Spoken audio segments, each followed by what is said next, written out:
Hello everyone and welcome back to Let's Play Metal Gear 2 Solid Snake. In the last part, we started off the game and fought off a random traitor ninja robot thing. And now we're gonna continue on. By actually heading back up to where we went last part actually to get the gas mask. Though instead of heading down this time, we're gonna head right a screen. To one of my least favorite screens in the early game. Get out your cigarettes again because there's more lasers. Partnered with the camera. And for some reason, I'm guessing it's because the camera there makes you feel that extra bit more tense. The lasers feel like they take forever to switch in this room. Technically speaking, I don't think the item I'm here to get is required, but it certainly helps. Oh, yeah. I don't know what it is about this camera in particular that just makes me frightened. But one thing I do like about the cameras, at least, is that you can see them on the Soliton radar. Well, technically not the Soliton radar. That's not until Solid. But you can see them on the radar. Which I don't know how that works, because usually the radar is detecting some sort of infrared stuff, but I don't know why you'd see a camera on that. I'm just going to stop trying to rake reason out of a game and continue on and get the mine detector. And now I'm going to cut back to the elevator room. And with that, we're actually done on this floor for a decent chunk of time. So we're actually going to head first off back down to the second floor to get some, well, to get a new item, and then head on to where Schneider told us to go, back to the first floor to find the guy in the green beret.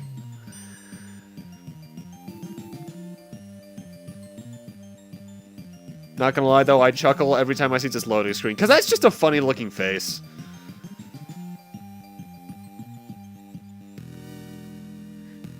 The music switch is a bit abrupt, though, I have to say, whenever you're on a new floor. Or not a new floor. Well, whenever you change floors and the music shifts, it's a bit delayed, but at the same time, it's very noticeably sudden because of that. Like, in some games, when music switches, it switches as soon as you enter the new room and such. In this, it waits a second, and that oddly bothers me. Either way, we got a ration there. One thing you could have done is back on the third floor, you could have, we saw it on screen in the room with the square sensor, but you could have crawled into that dust chute and fallen into a garbage compactor, and you can actually get some rations randomly there too. And in here we get our good old friend, the silencer. Which means now, the handgun is silenced, meaning now killing things is much easier, and some more ammo. I was partially wrong last part in stating that items don't respawn. It's just that you have to go to a different floor, do some stuff, and then eventually they'll respawn. It's just nowhere near as abusable as it used to be. And yeah, you saw that, right? That guy reacted to me punching the other guy. I'm not sure if it was just me walking on the floor or not. But sound is a thing you need to keep in mind in this game, just beyond walking on certain floors. If you hit a wall, a guard can hear that and will possibly investigate it. So that's both a blessing and a curse, because you can use it to distract enemies or bring them towards you so you don't have to get in harm's way. However, that also means when you're walking, you might accidentally attract attention. So be careful of that. Though, more importantly than any other Metal Gear game to date that I've played actually for the channel, until, yeah, more or less, even more so than Solid, the radar is your best friend in this game. Keep your eye on that thing constantly. Because since this is one, due to the fact that since Solid is like, how to say it? Since this game is split into screens, and there's a solid jump between the two, and Solid is one, and all the stuff in Metal Gear Solid 1 is like one giant room, more or less, at least in the areas, you have to be careful because you can't see enemies coming from afar or hear them. You have to keep your eye on the radar so you don't get jump scared, essentially, by them. Also, when you're in a situation like this, crawl. Because, technically speaking, we are on a lower floor, so crawling will stop us from being spotted. Weirdly enough, this 2D game is more 3D than some of the games I've played on my channel.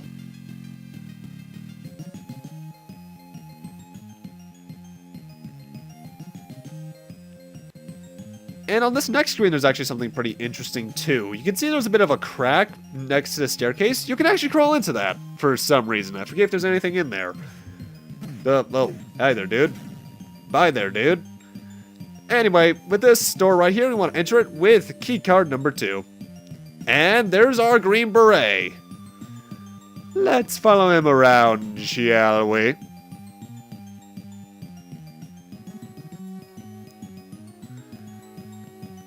And he went outside into suddenly... And this is a really, really quick transition, by the way. We go from a base to suddenly a jungle. And I was speeding this section up because this was about 5 minutes. Now it's about a minute and a half. This is a section where you have to not get noticed by this guy at all when walking through the jungle. If you try to go in by yourself, or you lose track of him, or he spots you and runs away, it essentially becomes a Lost Woods kind of situation, only there's no way out except to return to the entrance and follow him from the start. It's not terribly hard, I just recommend staying at least 1 to 2 corners away from him. You walk faster than he does, but it's honestly kind of annoying because he walks really slow. There are some sections that he can catch you on, like I usually get caught right there at least once, but I didn't here, thankfully. And the only other section you really like to watch out for off the top of my head is this next room, which is a room we've been to before. And now, he starts sprinting, which can potentially be pretty bad. Other than that, though, the only really thing that's annoying about this section, other than the time it takes, is how repetitive the music is. It's about a 4 to 5 second loop, I want to say. Not the best music choice there, game. Either way, once you're here, you're pretty much home free. And now that we're here, let's kill this guy for making me go through that. 5 minutes or so. Either way, I like the music here. Let's enter this place. And immediately upon entering, you can hear a light tapping. That is a tap code. I forget if it's supposed to be the one used in the manual or Morse code. Either way, it comes out to translates into 140.82. So let's do that. That's not 140.82. There we go. This is Solid Snake. Your reply, please. You know what tap codes mean? Dr. Marv. Long time no see, Solid Snake. Dr. Petrovich. What are you doing here? Marv and I were friends. I was caught together with him. Where's Dr. Marv? He was transferred to a tower building a few days ago. A tall building some miles to the north. Damn, I'm late once again. Snake, can you guess why they kept me alive? Because they need you. So... It's Metal Gear, Snake. They have one. Here. 3 years ago, you destroyed only an experimental one. They have a new Metal Gear, even more powerful. Then it was Metal Gear that raided the nuclear bases. Correct. Metal Gear is a nuclear-mounted walking tank. Zanzibarland gained a unique nuclear force in the world. Moreover, it now wants to own the alternative energy Oilix. Now you can see who is behind all this. Big Boss? Him. His scheme is to hold the world with Metal Gear and Oilix. Never pass them Oilix. Science is not for murderers. Marv has strong will but weak heart. How long can he endure their interrogations? If they use drugs on him, we're in big trouble. Marv, like me, has a small transceiver in his body. It was given to us by the female STB agent who escorted us. You can contact him if you know the frequency. Petrovich, what will you do? A Chobham plate wall divides us. Blowing it off is impossible. Leave me alone and rescue Dr. Marv. I see. I'll come back later. Snake, my daughter Ellen still likes you very much. Random time to bring this up. She can't forget you. She won't marry any other man. Anyway, I know the zoologist Joseph Norden who lives nearby. He will give you help in animal matters. 140.40 is his frequency. No problem. I'll save you before your daughter's wedding. Thanks, Snake, even though I said nothing about that. By the way, is it just me or do you look a lot like Einstein? Because he is Einstein. A lot of the, like I mentioned last part, some of the characters were modeled after real people. The Colonel is based off Richard Crean from one of the Rambo movies. Snake's based off Mel Gibson from Lethal Weapon. That was Albert Einstein right there. And this is Joseph. Why does Foxhound use animals as their code names? Animals don't suit battlefields. I cannot understand over. I will rarely ever talk to him. In fact, I forget who he's based off of, if he's based off anyone at all.